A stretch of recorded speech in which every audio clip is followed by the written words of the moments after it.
नमस्कार दोस्तों, स्वागत है आपका हमारा चैनल मनी माइंड में। तो आज हम लोग यहाँ पे बात करेंगे म्यूचुअल फंड के बारे में। जो भी लोग म्यूचुअल फंड के थ्रू स्टॉक मार्केट में इन्वेस्टमेंट करते हैं या एसआईपी के थ्रू स्टॉक मार्केट में इन्वेस्टमेंट करते हैं, उसके बारे में हम लोग यहाँ पे बात करेंगे। अगर पिछले 1-2 साल की स्थिति अगर मार्केट में देखें तो यहाँ पे ज्यादा रिटर्न नहीं बना है। अच्छे क्वालिटी के स्टॉक भी देखे तो यहाँ पे डाउन में आते हुए दिखे, लगभग यहाँ पे 40 से 50% आपको यहाँ पे डाउन में देखने को मिल जाएंगे। अच्छे सेक्टर के स्टॉक जो ट्रेंडिंग सेक्टर हुआ करते थे, चाहे डिफेंस हो, रेलवे हो, ये सारे सेक्टर के स्टॉक भी यहाँ पे 30 से 40% यहाँ पे डाउन में देखने को मिल रहा है। अगर यहाँ पे बात करें जो दिग्गज कंपनियां जैसे एचडीएफसी हो, रिलायंस हो और भी कई सारे कंपनियां, वो सारे स्टॉक भी यहाँ पर देखें तो पिछले 2-3 साल में ज्यादा रिटर्न देखने को नहीं मिला है। और इंडेक्स लेवल में बात करें तो पिछले 1-2 साल में देखें तो इंडेक्स भी वहीं के आसपास देखने को मिल रहा है। तो जबरदस्त तरीके से कह सकते हैं काफी मार्केट में अनसर्टेनिटी है। और ग्लोबली देखें तो जो चीजें यहाँ पे देखने को मिल रहा है वो भी काफी ज्यादा यहाँ पे अनसर्टेन देखने को मिल रहा है। इंडिया के लेवल पे बात करें तो माइक्रो लेवल पे काफी कुछ चीजें यहाँ पे सुधार हुआ है, लेकिन अगर देखें तो एफआईज की बिकवाली जिस तरीके से जारी है उसमें देखें तो काफी ज्यादा यहाँ पे लॉस देखने को मिल रहा है, खासकर रिटेल इन्वेस्टर को। अगर जो लोग भी यहाँ पे म्यूचुअल फंड में इन्वेस्टमेंट करते हैं उनके लिए काफी इंपॉर्टेंट है वीडियो।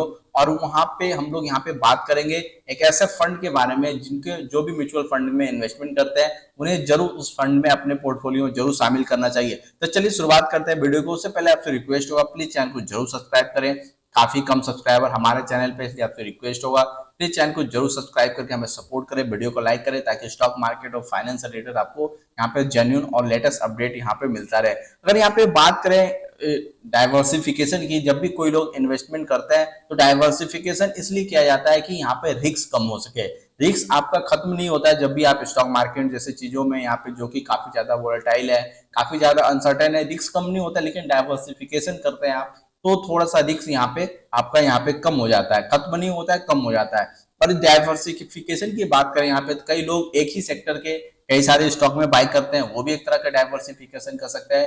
दूसरा यदि देखें तो कई लोग अलग अलग सेक्टर से कुछ लोग स्टॉक में इन्वेस्टमेंट करते हैं, वो भी एक तरह का डाइवर्सिफिकेशन है। कई लोग स्मॉल कैप, लार्ज कैप और बात करें मिड कैप, ये सारे सेगमेंट में इन्वेस्टमेंट करते हैं, वो भी एक तरह का यहाँ पे डाइवर्सिफिकेशन है। कई लोग इंडियन स्टॉक मार्केट में इन्वेस्ट करते हैं, अब्रॉड में भी करते हैं, वो भी एक तरह का डाइवर्सिफिकेशन है। कई लोग देखें तो अलग अलग एसेट क्लास में इन्वेस्टमेंट करते हैं। तो यहाँ पे हम लोग यहाँ पे बात करेंगे कि जो लोग भी म्यूचुअल फंड में इन्वेस्टमेंट करते हैं उनके पोर्टफोलियो में एक फंड में जरूर उनके पोर्टफोलियो में होना चाहिए, वो है मल्टी एसेट फंड। क्यों होना चाहिए इसके बारे में हम लोग यहाँ पे बात करेंगे।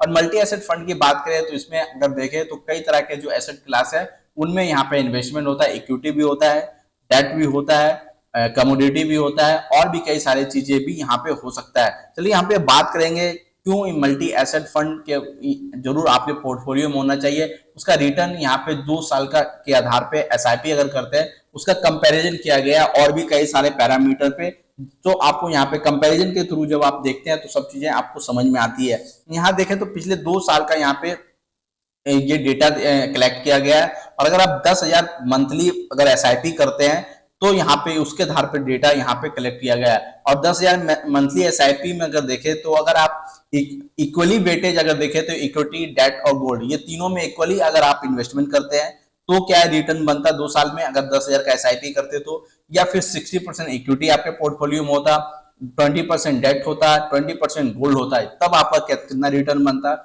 उसके बारे में यहाँ पे दिया हुआ है। उसके बाद देखें अगर आपके पोर्टफोलियो में सिर्फ डेट होता तो कितना रिटर्न बनता, या फिर 60% इक्विटी होता, 40% डेट होता, तो फिर आपका रिटर्न क्या बनता।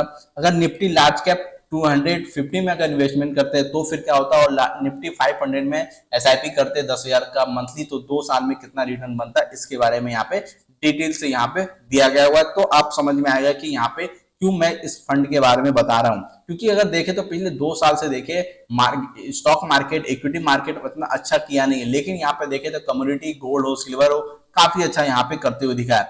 तो यहाँ पे अगर देखें तो पिछले अगर 2 साल का यहाँ पे कंपेरिजन करते हुए दिखा, अगर आप आपके पोर्टफोलियो में जो भी फंड चूज करते हैं, मल्टी एसेट फंड अगर चूज करते हैं और उसमें अगर देखें तो इक्वली अगर इक्विटी में इन्वेस्टमेंट है, डेट में भी है, गोल्ड में, यानी 33% के रेशियो में अगर इन्वेस्टमेंट है, तो आपका जो इन्वेस्टमेंट जो आपका रिटर्न होता वो लगभग 18% के आसपास होता, जो कि यहाँ पे कह सकते हैं शानदार यहाँ पे रिटर्न माना जा सकता है, शानदार इसको कम नहीं कर सकते, शानदार रिटर्न हम लोग यहाँ पे कर सकते हैं। अगर आपका जो अपने स्कीम चुना हो या फंड चुना हो उसमें 60% इक्विटी होता, 20% डेट होता, 20% गोल्ड होता, तो आपका यहाँ पे अगर देखे तो 8% का रिटर्न यहाँ पे बनता। तो कह सकते हैं कि यहाँ पे जो एफडी का रिटर्न है उसके आसपास का रिटर्न यहाँ पे आपको देखने को मिलता। अगर आपको आपका यहाँ पूरी तरह से डेट में इन्वेस्टमेंट होता तो यहाँ पे 5.3% का रिटर्न यहाँ पे बनता हुआ दिखता।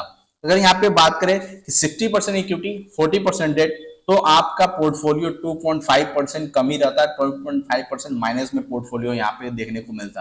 अगर यहाँ पे देखें तो large cap Nifty large cap 250 में अगर एसआईपी करते 10,000 पर मंथ, तो आपका यहाँ पे 7.8% कम होता पोर्टफोलियो।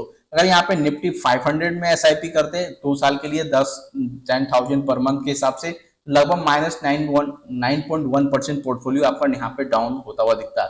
तो यहाँ पे समझ सकते हैं कि अगर इक्वली अगर आप मल्टी एसेट फंड में इन्वेस्टमेंट करते हैं और उसमें रेशियो अगर देखें इक्विटी डेट और गोल्ड का, अगर ये तीनों रेशियो एक जैसा हो तो यहाँ पे शानदार रिटर्न यहाँ पे बनता हुआ दिख रहा है। और इसीलिए लगता है कि जो भी म्यूचुअल फंड में इन्वेस्टमेंट करते हैं उन्हें देख अगर डाइवर्सिफिकेशन के लिए, रिस्क को मैनेज करने के लिए उनके पोर्टफोलियो में जरूर मल्टी एसेट फंड आपके पोर्टफोलियो में होना ही चाहिए।